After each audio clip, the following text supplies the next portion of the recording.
Yeah, the but biggest one thing I win. would tell you, man, the other thing is you start getting into this, and it has to be done, early in the conversation, but you have to set the table for expectations with your prospect, because you will have a lot of people waste your time and take your advice for free with no intention of ever hiring you. And so, obviously I know that because it's happened to me a few times earlier in my career. It does not happen to me at all anymore and hasn't for a decade or more. But I always tell people that there are requirements for us moving forward. Number one is I need you to promise me that you will give me the information that I need completely when I need it. The second one is I need to know that you will give me open access to your staff with notice so that I can ask them questions and get answers. So I have a better understanding of what you have in place in your culture. And number three, and this is always said at the end of the meeting where I know they're giving me the loss runs and the mod worksheet to do their experience modification analysis or whatever the work product is. It may be put together a return to work program for them or whatever else, but I always tell them, I also want to make sure that when I go back and I put this work together and I come back with a compelling business case, that you understand I'm going to ask you to fire John and hire me. And I always use the person's name.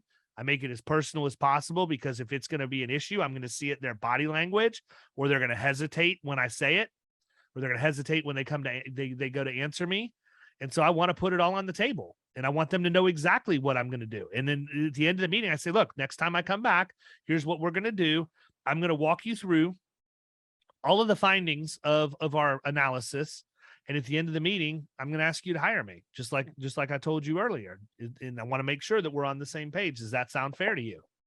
And the answer is going to be yes. When I go back, if they try and use me, I'm going to hold their feet to the fire. Say, look, you knew what the deal was before you brought me back in here. Here's where we're at. But I've never had to do that, right? The problem agents have is they don't set the table on the front end.